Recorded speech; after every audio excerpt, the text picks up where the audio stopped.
Let's do it. Hello, this is Alan Shipnuck back for another daily Ask Alan. It is Saturday. It's dark, cold, windy. This is US Open conditions for Ask Alan. So let's get to your excellent questions. How far back is too far back? Well, right behind us, Jon Rahm is making an absolute mess of the 18th hole. So you can spend strokes very quickly. The lead's going to be -4. I think the winning score could be -2, -1. It's going to be cold tomorrow, more wind. I think they're going to let the course dry out and play really tough. So let's say anyone who's +2 or better is in this fight, but they're going to have to play their butt off tomorrow. Do you think they'll soak the course tonight or let it continue drying out? Kind of just answer that, I think. I mean, the USGA has been a little kind. The setup's been a little benign. Universal praise for this course and this setup. It's time to like really put their foot on the neck of the players. I hope there's not a drop of water put on this golf course. Like, I want it to be tough and brutal and mean. Here's hoping. Which would be more intense? Red, louder, rooting interest, Rory or Keegan? I mean, everyone loves Rory. He's become the moral compass of golf. But Keegan Bradley is Boston to the bone. I mean, he's pandering to the crowd. He's playing it up. I think Keegan is the people's choice. And even with his twitchy weirdness, it just kind of adds to the drama because you know it's like a cat on a hot tin roof. So I think Keegan's the guy tomorrow for the crowd.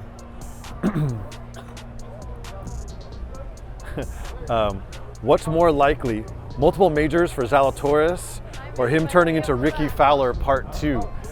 I mean, Ricky Fowler's had a sneaky okay career. I think Zalatoris would probably be okay with 5 wins and a Players, but he's turned into such a big game hunter, Willie Z. I mean, the guy's here at every major, every tough setup.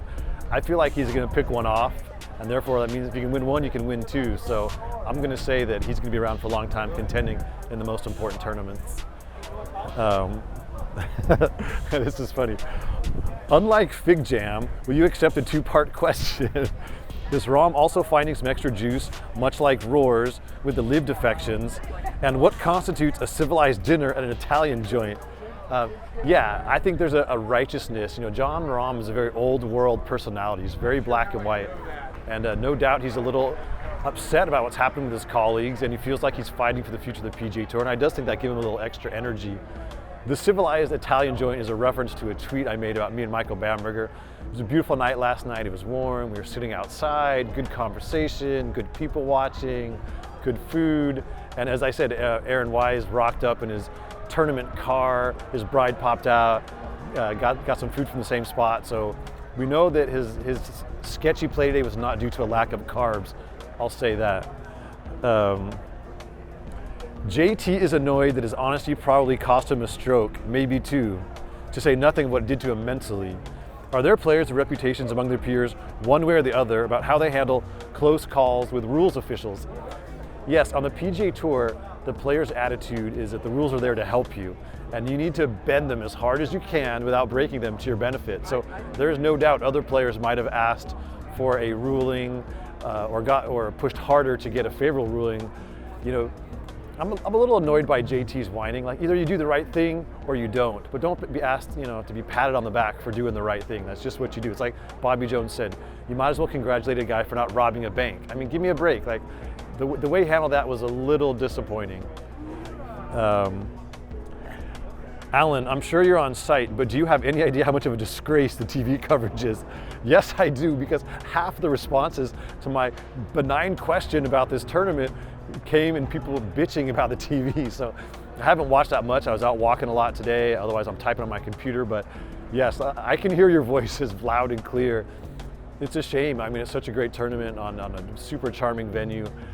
Why is golf on TV so uniformly bad? From network to network, from streaming platforms to cable, like, it's really a shame. You guys deserve better. When I'm become the czar of all golf, we'll fix that. Okay, Alan, is the 11th hole as cool as it looks?